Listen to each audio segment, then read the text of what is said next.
किसी का कॉल आता है तो तुम्हें एंजाइटी महसूस होती है, लेकिन वही टेक्स्ट करते समय तुम्हें ऐसा कुछ महसूस नहीं होता। चीजें बहुत ही सिंपल लग रही होती है। इसका कारण क्या है, आज इस वीडियो में हम उसी चीज को समझने वाले हैं। देखो, सबसे पहला कारण है कि ये जो फोन कॉल्स रहते हैं, ये एक सिंक्रोनियस कम्युनिकेशन है। तुम कुछ बोलोगे देन सामने वाला कुछ बोलेगा, सामने वाले ने कुछ बोला देन तुम सोच के देन तुम कुछ बोलोगे। तो एक चल रहा है, एक सिंक्रोनियस है। यही चीज हमारे दिमाग में ट्रिगर करती है रियल टाइम सोशल इवैल्यूएशन।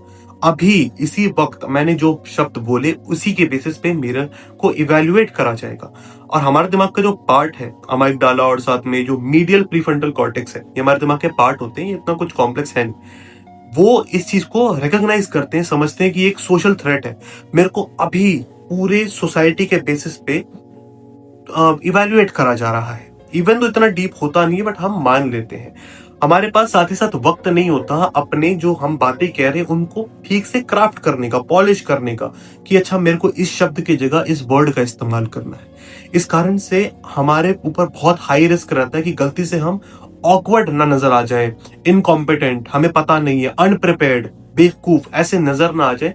इसका भी हमारे ऊपर काफी हाई रिस्क रहता है। और इसका मैकेनिज्म एकदम सिमिलर रहता है कि पब्लिक स्पीकिंग में लोगों को एंजाइटी महसूस हो रही होती है ना, तो उसका भी कुछ ऐसा ही रहता है कि लोगों को लगता है कि मेरे को अभी जो मैं 5 मिनट के लिए स्टेज पे आके बोलूंगा, इसी के बेसिस पे मेरी पूरा खानदान को यहाँ पे इवैल्यूएट कर दिया जाएगा या जज कर दिया जाएगा। दूसरा कारण है इंक्रीज्ड वर्किंग मेमोरी डिमांड। देखो, कॉल जो रहती है एक साइमल्टेनियस प्रोसेस है, जैसा मैंने बताया। आपको सुनना है, सामने वाले के रिस्पॉन्स को आपको इंटरप्रेट भी करना है, समझना भी है, अपना जो आप बोलोगे उसको प्लान भी करना है, एंड देन साथ ही साथ आपको बोलना भी, और जो उसने बोला उसकी डिटेल्स को याद भी रखना है। ये इतने देखो ना, मल्टी चैनल लोड चल रहा है। इतनी सारी चीज जब आपके दिमाग एक साथ कर रहा होता है, तो इसलिए कॉग्निटिव डिमांड, दिमाग की जो है ना पावर लग रही है, वो बढ़ जाती है आपकी वर्किंग मेमोरी सिस्टम में। ये जो वर्किंग मेमोरी सिस्टम की जो बात कही ना, ये जो मैंने अभी बात बोली, ये दिया था मेनली बैटलेस के मॉडल ने, जिसमें वो बात कर रहे थे फोनोग्राफिक लूप के बारे में, सेंट्रल एग्जीक्यूटिव के बारे में। इस चीज के ऊपर हम किसी और दिन बात करेंगे। बट बेसिकली इतने सारे काम के कारण आपके दिमाग को ज्यादा काम करना पड़ता है, आपकी वर्किंग मेमोरी ढंग से काम नहीं कर पा रही। और वैसे लोग जिनको थोड़ी बहुत सोशल एंजाइटी भी होती है, उनको ये चीज तो और ज्यादा ओवरवेलमिंग लगती है और उनकी बॉडी में एंजाइटी और बढ़ जाती है। नॉर्मली बेचारों को सोशल एंजाइटी होती है, जब इतना सब कुछ करना पड़ रहा है, दिमाग का लोड इतना ज्यादा बढ़ रहा है, तो उनको एंजाइटी होने लग जाती है। और एंजाइटी इतनी क्यों होती है उसके आगे ऊपर हम बात भी करेंगे। तीसरा कारण है lack of non verbal cue. Ambiguity बढ़ जाती है मेनली। हम इंसान किसी दूसरे इंसान के हाव भाव के ऊपर, शक्ल सूरत के ऊपर, वो इंसान बात कैसे कर रहा है, अपने हाथ मूव कर रहा है नहीं कर रहा, आगे की तरफ झुका है, पीछे की तरफ झुका है, हंस रहा है, कितनी एनर्जी है, ये सबको हम इवेल्युएट करते हैं और इसी के बेसिस पे हम बातें करते हैं। आप किसी इंसान से बात कर रहे हो, बात करते में काफी गुस्से में बैठा हुआ है, तो आप थोड़ा अगर चीख के बात करने वाले थे, काफी ना एग्रेसिवली बात करने वाले थे, तो आप थोड़ा शांत हो जाओगे। अगर इंसान सामने वाला स्माइल करके बात कर रहा है, तो अगर आप बहुत गुस्से में तो आप थोड़ा शांत हो जाओगे और आराम से बात करोगे। क्या करा आपने, उस इंसान के फेशियल और जो जेस्चर थे, जो बॉडी का पोस्चर था, जो भी था, उसके अनुसार आपने अपने आप को एक रेगुलेट करा, अपने पूरे सोशल इंटरेक्शन को। पर फोन कॉल्स में ये सब कुछ गायब रहता है। आपको नहीं पता सामने वाला कैसे बैठा है, किस मूड के साथ, क्या शक्ल बना रखी है, हाथ कैसे मूव हो रहा है, आपको कुछ नहीं पता। और वो जितने भी क्यूज रहते हैं, आपका दिमाग वो जो गैप बन गया ना, कि आपको जो नहीं पता है उसको अपने आप खुद से भर देता है। और ये जो एम्बिग्विटी है, आपको नहीं पता जो होने वाला है, और जो एम्बिग्विटी है वो आपके दिमाग में एक प्रकार से ट्रिगर कर देती है the intolerance of uncertainty pathway. जिस चीज के बारे में आपको नहीं पता, उस चीज के ऊपर आप कितना ज्यादा इंटॉलरेंस महसूस कर सकते हो, उसका एक पूरा पाथवे होता है, उसको ट्रिगर कर देती है। और ये चीज काफी स्ट्रांगली लिंक्ड रहती है जनरल एंजाइटी और सोशल एंजाइटी डिसऑर्डर के साथ। बिना आंखों से देखे विजुअल रिएश्योरेंस के लोग ज्यादातर केस में वर्स्ट केस सिनेरियो ही समझ लेते हैं। एग्जाम्पल के लिए, तुम किसी इंसान से फोन पे बात कर रहे हो और उस इंसान ने फोन पे बात करते समय तुम्हें यह बोला कि मेरे को तुमसे बात नहीं करनी। अब अगर वो इंसान तुम्हारे सामने बैठा होता तो तुम उसके हाव भाव देख के बता सकते थे कि बेचारा थका हुआ है या फिर थकी हुई है, तो तुम बोलते यार कोई बात नहीं। पर तुम कॉल पे हो, तुम्हें नहीं पता कि क्या होने वाला है, और तुम्हारा दिमाग वर्स्ट केस सिनेरियो मान लेता है कि शायद ये इंसान मुझे पसंद नहीं करता है, मेरी कोई गलती है, मुझे सॉरी बोलना चाहिए, ये है वो है। वर्स्ट केस सिनेरियो हमने खुद ब खुद डाल दिया, बिकॉज एम्बिग्विटी प्रोसेसिंग। तो चौथा है कि टेक्सटिंग का जो नेचर है ना, वो परफॉर्मेंस एंजाइटी को अपने आप कम कर देता है। क्योंकि टेक्सटिंग जो है वो फोन की तरह सिंक्रोनियस नहीं है, एसिंक्रोनियस है। वो आपको वक्त देती है पढ़ने के लिए, सोचने के लिए, समझने के लिए, एडिट करने के लिए, रिफ्रेम करने के लिए अपने आंसर्स को। ये चीज आपकी परफॉर्मेंस एंजाइटी को काफी कम कर देती है। जो रियल टाइम में सोशल इवैल्यूएशन होने वाली थी ना, वो अब नहीं होगी। आपके पास वक्त रहता है कि आप क्या आउटपुट दोगे, उसको आप अच्छे से कंट्रोल कर पाते हो। यही चीज सेल्फ प्रेजेंटेशन थ्योरी के साथ भी लिंक होती है। इसका मतलब बेसिकली ये रहता है कि इंसान तब बहुत सेफ महसूस करता है जब उसे पता होता है कि वो अपनी अपीयरेंस को कैसे कंट्रोल कर सकता है, मतलब लोग उसे कैसे देखेंगे वो उसको कंट्रोल कर सकता है। इसलिए काफी सारे लोगों को वर्क फ्रॉम होम बड़ा पसंद आता है, बिकॉज वो देख सकते हैं कि अच्छा जूम कॉल पे बड़ी वीडियो कॉल हो, मैं इतना जो पोर्शन है मैं उसके अंदर ही दिखूंगा। तो एक सेल्फ प्रेजेंटेशन थ्योरी वहां पर भी काम कर रही होती है, इसलिए उनको बड़ा अच्छा लगता है। इसलिए कहते हैं मेरे को ऑफिस नहीं जाना, मैं वर्क फ्रॉम होम ही कर लूंगा। Even though work from home में उनको 12-13 घंटे फिर काम करना पड़ रहा था, ऑलमोस्ट डूबना। पांचवा प्रिडिक्टेबिलिटी और अनप्रिडिक्टेबिलिटी। कॉल क्या करता है, आपका जो नॉर्मल कॉग्निटिव स्टेट है उसको थोड़ा सा इंटरप्ट करता है। इस कारण से अनप्रिडिक्टेबिलिटी बढ़ जाती है। अनप्रिडिक्टेबिलिटी जो है ना, कि आपको नहीं पता क्या होने वाला है नेक्स्ट, ये इंसान का रिस्पॉन्स क्या होगा, क्या वर्ड्स इस्तेमाल होंगे, क्या इंफॉर्मेशन दी जाएगी, आपको नहीं पता होता। इस कारण से वो चीज ट्रिगर करती है आपके स्ट्रेटल रिस्पॉन्स को, स्ट्रेस एंटिसिपेशन सर्किट को। बेसिकली आपका दिमाग खराब हो जाता है, आपको बहुत स्ट्रेस होने लग जाता है। उस तरह कुछ कॉम्प्लेक्स है नहीं। लेकिन जब टेक्सटिंग की बात आती है तो आप एक प्रिडिक्टेबल पैटर्न नोटिस कर सकते हो। वो है कि मैसेज आएगा, आप पढ़ोगे और आप जवाब दोगे। तीन ही चीज है, मैसेज आया, आपने पढ़ा, आपने जवाब दिया। इसके बीच में भी आप चीजों को कंट्रोल कर सकते हो। मैसेज आया ही नहीं, आपने नोटिफिकेशन बंद कर दी, नेट ऑफ करके मस्त बैठे हो, मैसेज ही नहीं आया। या फिर मैसेज आया, आपने खोला नहीं तो रीड भी नहीं हुआ, आपने खोला पढ़ा बट आप अभी रिस्पॉन्स नहीं कर रहे, तो आप इग्नोर कर रहे हो, घोस्ट कर रहे हो। तो you can control all of it.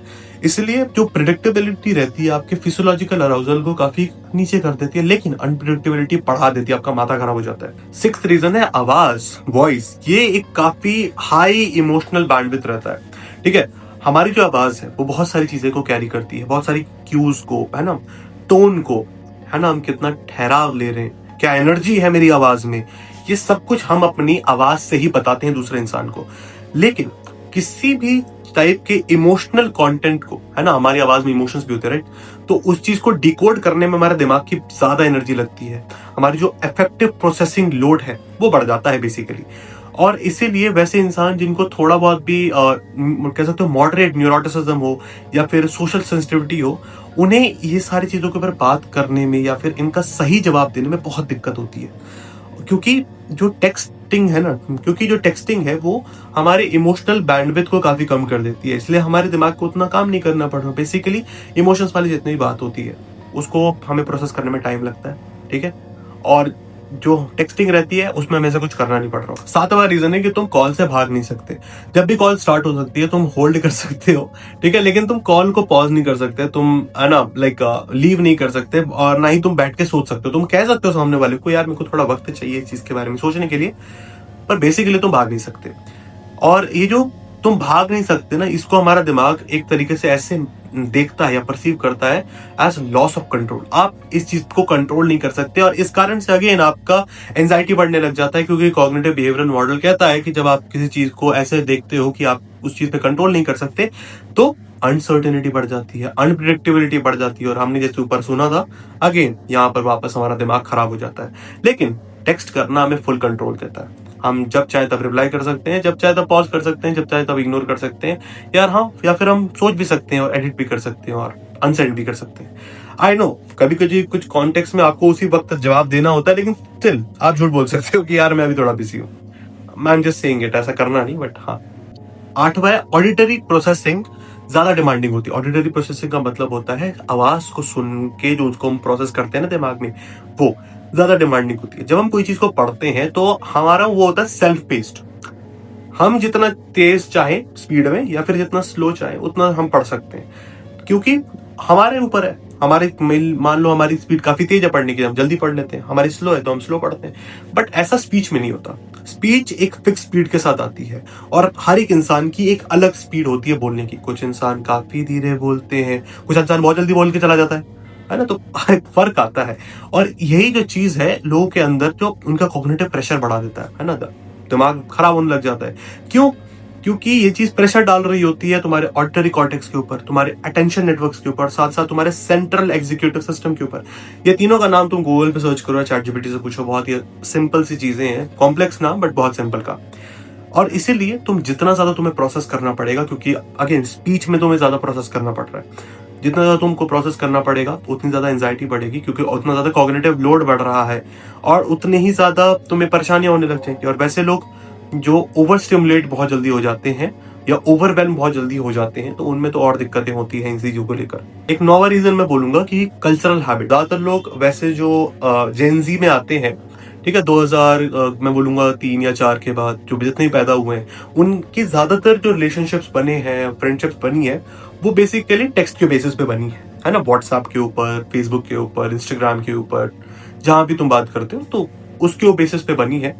इसलिए हमारे लिए जो कॉल रहता है वो काफी फॉर्मल, ऑफिशियल या फिर कन्फ्लिक्ट हैवी बनता है। तुम किसी इंसान से टेक्स्ट पे लड़ाई कर रहे हो कि मैं ये कर दूंगा वो कर दूंगा, सामने लगता है कॉल उठा ले, अब तुम्हारा दिमाग खराब हो गया यार, एक कॉल पे इसने फोन कर दिया, अब क्या करूं मैं। हमने देखा क्या कि कॉल तो यार ऑफिशियली होता है, हम किसी इंसान से अगर हम वैसे बात करनी हो तो। आई नो कुछ लोग ऐसे भी होते हैं जिनको कॉल पे बात करना अच्छा लगता है, that's good for them, but काफी लोगों के साथ ऐसा नहीं होता है। लोगों को बड़ा अजीब लग रहा होता है कॉल पे बात करने के। और हमारी जो सोशल लर्निंग हिस्ट्री रहती है, इसीलिए हमें लो प्रेशर डिजिटल कम्युनिकेशन ज्यादा अच्छी लग रही होती है, बिकॉज हमने बचपन से वही देखा है कि टेक्स्ट पे बात करना is far much much easier as compare to, है ना, कॉल्स पे बात करना। क्योंकि कॉल्स पे तुम एक साथ 5-5 लोगों से बात नहीं कर सकते, बट तुम टेक्स्ट पे तो एक बार में 5-5 लोगों से बात कर सकते हो। आई नो मैं किस संदर्भ में बात कर रहा हूँ। एनीवेज, बेसिकली कॉल तुम्हारा रियल टाइम एवेल्युएशन चाहता है, तुम्हारा वर्किंग मेमोरी के ऊपर ज्यादा लोड लग रहा होता है, अनसर्टेनिटी है, कॉग्निटिव लोड बहुत ज्यादा लग रहा होता है, तुम्हारे ढंग से दिमाग भी काम नहीं कर पा रहा होता, अगर तुम्हें ऑलरेडी सोशल एंजाइटी जैसे इश्यूज हो। लेकिन टेक्सटिंग तुम्हें कंट्रोल देती है, तुम्हारे जो कॉग्निटिव कह सकते हो लोड है, इमोशनल लोड है, इमोशनल डिमांड्स है, इसको थोड़ा कम करती है, तुम्हें अनसर्टेनिटी को कम करती है, प्रोडक्टिविटी बढ़ाती है। तो यही सारे कारण मेनली रहते हैं। अब बात करते हैं इससे बाहर कैसे निकले अगर ऐसे इश्यूज आ रहे हैं। तो देखो, इसका बेसिकली 2 सोल्यूशन है जितने बारे में मेरे को पता है, जो ज्यादा इफेक्टिव है। पहला सोल्यूशन है एक्सपोजर थेरेपी। मतलब तुम अपने आप को एक एक्सपोजर थेरेपी दो कि तुम अगर कॉल से डरते हो तो तुम और ज्यादा कॉल पे बात करो। आई एम नॉट सेइंग कि एक ही दिन में बहुत ज्यादा बढ़ा दो, बट नहीं, तुम हफ्ते में अगर 1 कॉल करते हो तो लेट्स स्टार्ट विथ 2 या 3 कॉल्स, कि हफ्ते में तुमको 2 से 3 कॉल करनी है।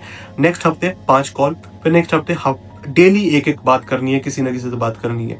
इससे तुम अपने आप को उस पर्टिकुलर कॉन्टेक्स्ट में डाल के अपने आप को सेफली बाहर भी निकाल रहे हो, सेफली डाल भी रहे हो। इतना इतना काइंड ऑफ डाल रहे हो कि तुम्हारा धीरे धीरे करके आदत बन जाएगी कि तुम्हें उसी से डर लगना बंद हो जाएगा।